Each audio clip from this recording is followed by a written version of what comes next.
റെസിപ്പിയാണ്. മുട്ട കൊണ്ട് മയോണൈസ് ഉണ്ടാക്കാൻ പോവാണ് നമ്മൾ. അതായത് ബോയിൽഡ് എഗ് വെച്ചാണ് നമ്മളിത് മയോണൈസ് ഉണ്ടാക്കാൻ പോകുന്നത്. മയോണൈസ് മാത്രമേ ഉള്ളൂ എന്ന് വെച്ച് കഴിഞ്ഞാൽ, കാരണം എന്ന് വെച്ചാൽ നമ്മൾ ഉച്ചത്തേക്ക് കുഴിമന്തിയാണ് മേടിച്ചത്. അപ്പോൾ അതിന് കുറച്ച് റൈസ് നമുക്ക് ബാലൻസ് ഉണ്ട്. അപ്പോൾ ബാലൻസ് റൈസ് രാത്രിത്തേക്ക് എടുക്കാമെന്ന് വിചാരിച്ചു. അപ്പോൾ രാത്രിത്തേക്ക് നമ്മൾ കൂടെ കിട്ടിയ മയോണൈസ് അങ്ങനെ എടുക്കാറില്ല നമ്മൾ. അപ്പോൾ അതിന് വേണ്ടി കുറച്ച് മയോണൈസ് നമുക്ക് ഉണ്ടാക്കാവുന്നതല്ലേ ഉള്ളൂ. അപ്പോൾ നമുക്ക് ബോയിൽഡ് എഗ് വെച്ച് നമുക്ക് മയോണൈസ് എങ്ങനെ ഉണ്ടാക്കാമെന്ന് മനസ്സിലാക്കാം.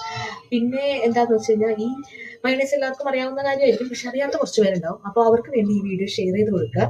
അതേപോലെ തന്നെ ചെയ്യാൻ അറിയാവുന്നവരാണെങ്കിൽ ജസ്റ്റ് ഒന്ന് ലൈക്ക് ചെയ്താൽ മാത്രം മതി. ജസ്റ്റ് ലൈക്ക് ചെയ്യുക, ഷെയർ ചെയ്യുക. ഓക്കെ. മിക്സി ജാറിലോട്ട് നമുക്ക് 2 ബോയിൽഡ് എഗ്ഗിൻ്റെ വൈറ്റാണ് നമ്മൾ ചേർത്ത് കൊടുക്കുന്നത്. അതിനുശേഷം നമുക്ക് കുറച്ച് ഉപ്പിടാം, 4-5 വെളുത്തുള്ളി, കുറച്ച് കുരുമുളക്, കുറച്ച് വെജിറ്റബിൾ ഓയിൽ, 1 ടേബിൾ സ്പൂൺ വിനാഗിരി.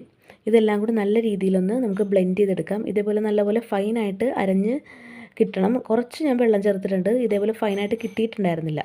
എന്നിട്ട് നമുക്കതൊരു ബൗളിലേക്ക് മാറ്റാം. ഇത് കുഴിമന്തിയുടെ കൂടെ സെറ്റ് ചെയ്ത് കഴിക്കാൻ പറ്റിയൊരു മയോണൈസാണ് കേട്ടോ. അത്ര അടിപൊളിയായിരുന്നു.